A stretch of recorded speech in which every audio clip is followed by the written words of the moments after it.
ఓం శ్రీ మహాగణాధిపతయే నమః. శ్రీమాత్రే నమః.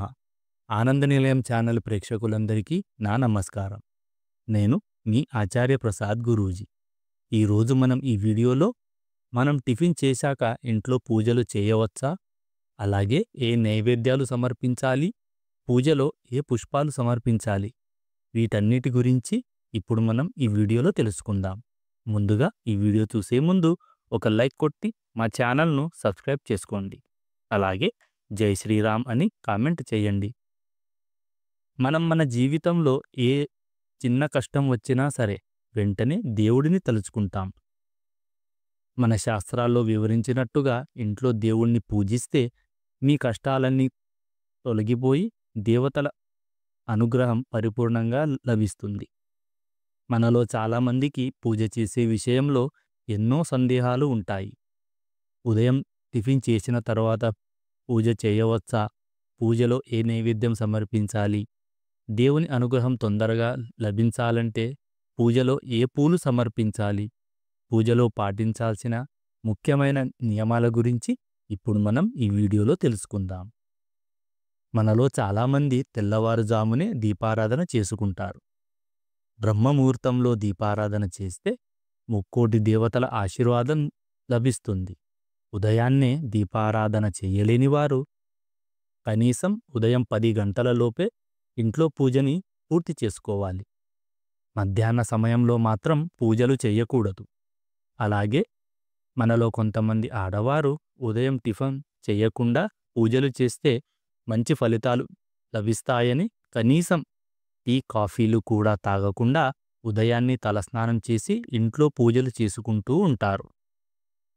ఉదయం టిఫిన్ చేసి పూజలు చేయకూడదా అని చాలామంది మహిళలకు ఒక ధర్మ సందేహం ఉంటుంది. ప్రస్తుతం ఉన్న రోజుల్లో చాలామంది ఆడవారు ఎన్నో అనారోగ్య సమస్యలతో ఇబ్బంది పడుతున్నారు. ఇలా అనారోగ్య సమస్యలతో బాధపడేవారు ఉదయాన్నే ఏదైనా కొద్దిగా టిఫిన్ చేసి దేవుడిని పూజ చేసుకోవచ్చు. ఇందులో ఎలాంటి తప్పు లేదు. ఇక ఆరోగ్యం బాగుండి ఏమి తినకపోయినా సరే ఇంట్లో పూజ చేసుకుంటాము అంటే అలాంటి వారు టిఫిన్ చేయకుండా పూజలు చేసుకోండి. మీ భక్తికి ముక్కోటి దేవతలందరూ ఎంతో సంతోషిస్తారు. ఇక పూజ చేయడానికి ఓపిక లేనివారు మీ మనసులో ఆ దేవుడిని తలుచుకున్నా చాలు, ఆ దైవానుగ్రహం తప్పనిసరిగా లభిస్తుంది. శనివారం నాడు దీపారాధన చేసేవారు వెంకటేశ్వర స్వామికి తప్పనిసరిగా పచ్చకర్పూరంతో హారతి ఇవ్వాలి. పచ్చకర్పూరంతో శ్రీవారికి హారతి ఇస్తే మీరు కోరిన కోరికలన్నీ అతి త్వరలోనే నెరవేరుతాయి.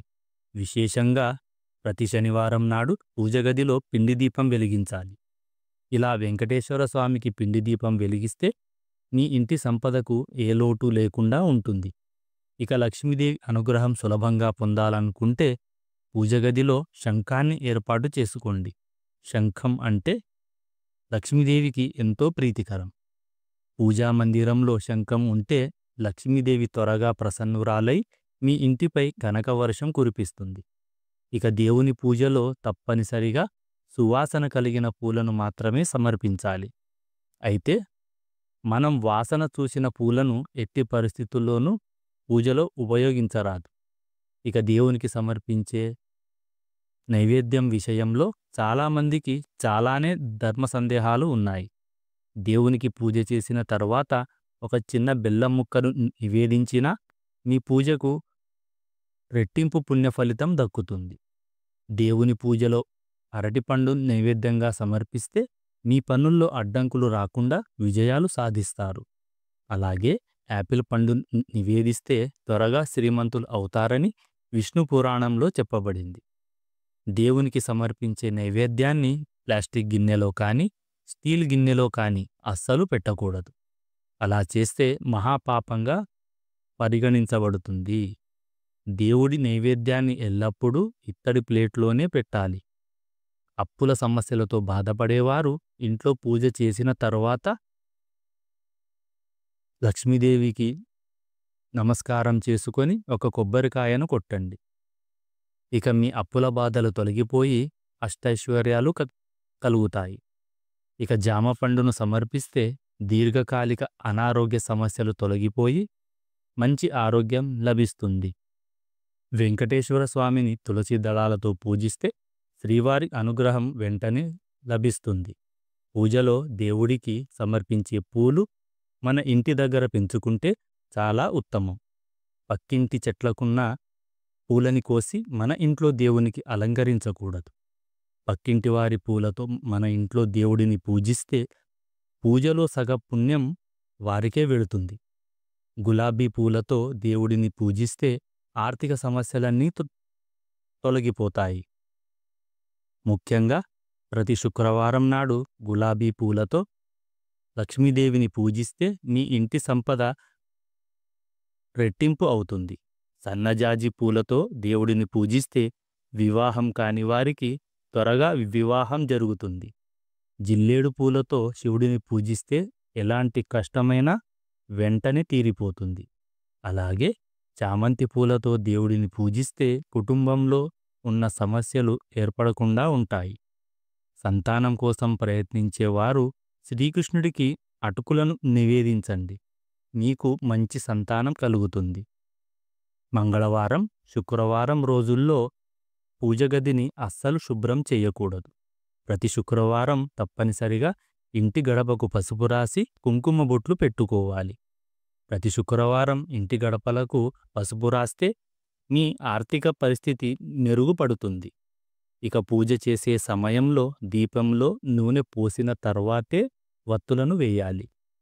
ఇక దీపాన్ని వెలిగించేటప్పుడు నేరుగా అగ్గిపుల్లతో వెలిగించకూడదు. చాలామంది స్త్రీలు పూజ చేసేటప్పుడు జుట్టు విరబోసుకొని దీపారాధన చేస్తూ ఉంటారు. అలా చేస్తే మీ భర్తకు, మీ ఇంటికి అస్సలు మంచిది కాదు. చక్కగా జడ వేసుకొని ఇంట్లో పూజ చేసుకోవాలి. ఇక ప్రతి ఒక్కరి ఇంటి ముందు తప్పనిసరిగా తులసికోట ఉండాలి. ప్రతి శుక్రవారం తులసికోటలో నెయ్యి దీపం వెలిగిస్తే త్వరగా మీరు కోటీశ్వరులు అవుతారని, ఎన్నో శుభ ఫలితాలు కలుగుతాయని మన వేద పండితులు చెబుతున్నారు. తులసి మొక్క ఉన్న ఇల్లు సిరి సంపదలతో వెల్లివిరుస్తుంది. ఇక ప్రతి ఒక్కరి పూజాగదిలో తప్పనిసరిగా అక్షింతలను ఏర్పాటు చేసుకోవాలి. పూజగదిలో అక్షింతలు పెట్టుకుంటే లక్ష్మీదేవి అనుగ్రహం త్వరగా లభిస్తుంది. ఇక మీ ఇంట్లో సిరి సంపదలకు ఏ లోటు ఉండదు. ఇక పూజ చేసేవారు ఎప్పుడూ కూడా నిలబడి పూజలు చేయకూడదు. నేలపైన ఒక ఆసనం వేసుకొని దేవుడిని పూజించాలి. పూజగదిలో ఉండే దేవుని చిత్రపటాలు ఒకదానికొకటి ఎదురెదురుగా ఉండకూడదు. ఇక ఉదయం చేసే పూజల కన్నా సాయంత్రం చేసే పూజలకు రెట్టింపు పుణ్యఫలితం లభిస్తుంది. పూజలో వెలిగించే దీపం ప్రమిదలు నేలపై పెట్టకూడదు. దీపం ప్రమిదల కింద ఒక చిన్న ప్లేటు పెట్టుకోండి. ఆవు నెయ్యితో దీపారాధన చేస్తే అఖండ కుబేర రాజయోగం సిద్ధిస్తుంది. డబ్బు సమస్యలు అలాగే అప్పుల సమస్యలన్నీ వెంటనే తీరిపోతాయి. అదేవిధంగా నువ్వుల నూనెతో దీపారాధన చేస్తే మీకున్న సమస్త దోషాలన్నీ తొలగిపోయి మీ కుటుంబమంతా ఆయురారోగ్యాలతో జీవిస్తారు. కొబ్బరి నూనెతో దీపారాధన చేస్తే భార్యాభర్తల మధ్య గొడవలు తొలగిపోయి వారి మధ్య ప్రేమానురాగాలు పెరుగుతాయి. ఈ వీడియో గనక మీకు నచ్చినట్లయితే ఒక లైక్ కొట్టి మా ఛానల్ను సబ్స్క్రైబ్ చేసుకోండి. జై శ్రీరామ్.